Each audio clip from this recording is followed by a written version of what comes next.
Imagine stepping into an elevator at Rockefeller Center in 1959. The operator greets you with a warm smile, presses the button for your floor, and makes pleasant conversation as you rise through the building. Just another elevator operator, right? An ordinary man doing an ordinary job that would soon vanish from history. Except this man wasn't ordinary at all. The polite elevator operator who guided you to your floor was a decorated war hero, a combat pilot who'd flown over 20 missions in World War I, a boxer who'd fought in the ring across Europe, a spy who'd gathered intelligence on the Nazis in occupied Paris. His name was Eugene Bullard, and his story proves that sometimes the most extraordinary people end up in the most ordinary jobs. This is the story of a man who soared through the skies as America's first black combat pilot, only to end his days pressing buttons in an elevator shaft. The Boy Who Ran Away. Columbus, Georgia, 1895. Eugene Jacques Bullard was born into a world that didn't want him to exist. His father, William, was a former slave. His mother, Josephine, was Creek Indian. In the Jim Crow South, being black meant living under constant threat. When Eugene was just 7 years old, his father heard that a lynch mob was forming. Not for him, for someone else. But William Bullard knew the terror could come for anyone at any moment. That night, William told young Eugene something he'd never forget. He said that in France, a black man could live as an equal. That across the ocean, skin color didn't determine your worth. Eugene decided right then he would get to France, no matter what it took. At age 11 years old, Eugene ran away from home.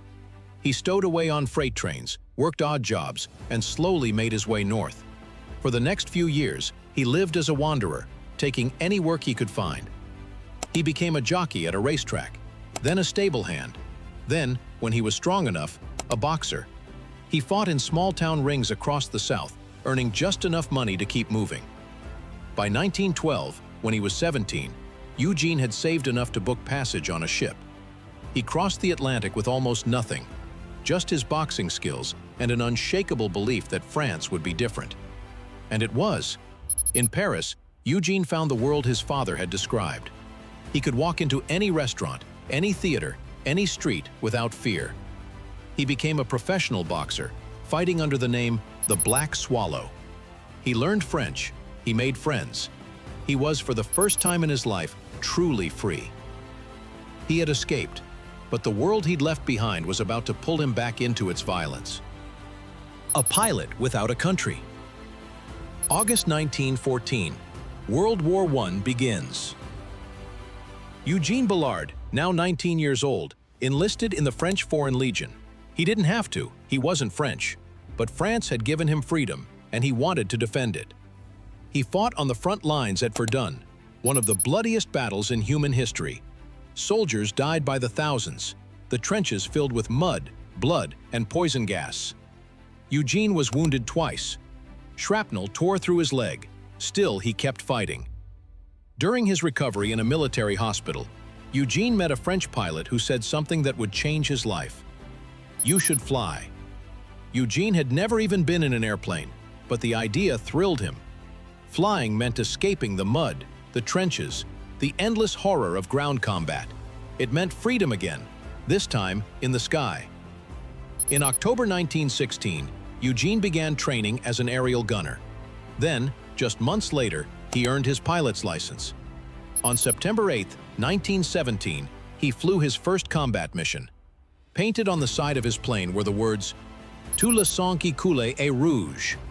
All blood runs red. Eugene Bullard became the first black combat pilot in history, decades before the Tuskegee Airmen, decades before the U.S. military would even consider letting black men fly. He flew 20 missions. He shot down at least 2 German planes. He earned the Croix de Guerre, France's highest military honor. But there was one country that refused to acknowledge his achievements: his own. The United States had entered World War I in 1917. American pilots were forming squadrons in France. Eugene applied to join them. He was an experienced combat pilot. He'd proven himself in battle. He spoke fluent French. They rejected him because he was black. So Eugene kept flying for France, the country that saw him as a man, not a skin color. But even that didn't last. After getting into a fight with a racist French officer, Eugene was removed from flying duty and sent back to the infantry. He spent the rest of the war on the ground, watching other men fly the planes he'd once commanded. When the war ended, Eugene stayed in Paris. What else could he do? America didn't want him. France, at least, had given him a chance. The Spy, the Refugee, and the Elevator. For the next 2 decades, Eugene lived in Paris.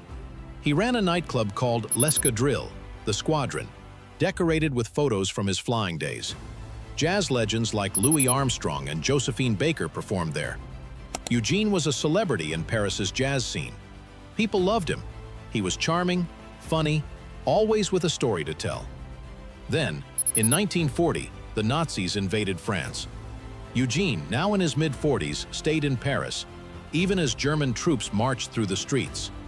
And he did something incredibly dangerous. He became a spy.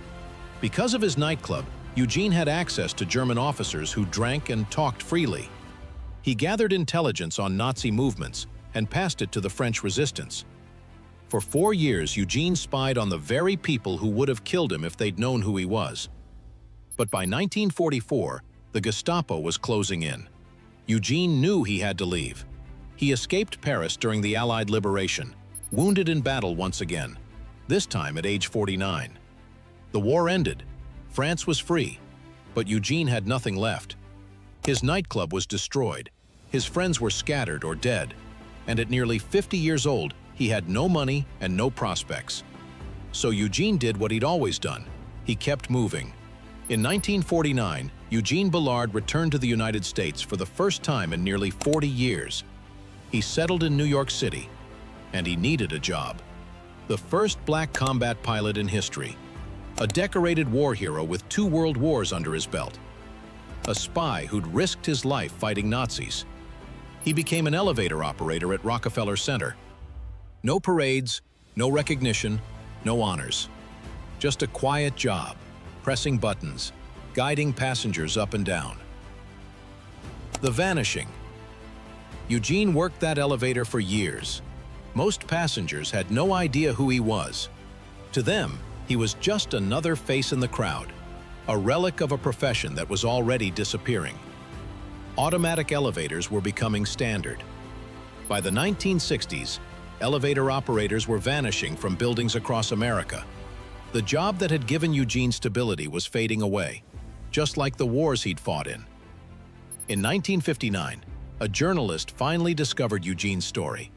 Suddenly, people wanted to interview him.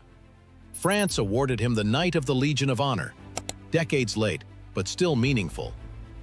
On October 13, 1961, Eugene Bullard died of stomach cancer in Harlem. He was 66 years old. Only a handful of people attended his funeral. Eugene Bullard flew when black men weren't supposed to fly. He fought when black men weren't supposed to fight. He spied on Nazis. He survived 2 world wars. And he ended his life operating an elevator, a job that no longer exists, but his story does. And as long as we remember him, he'll never truly vanish. If Eugene's story moved you, let us know in the comments, and subscribe to Backstory Frames for more incredible stories of the real people behind history's forgotten professions. Thanks for watching.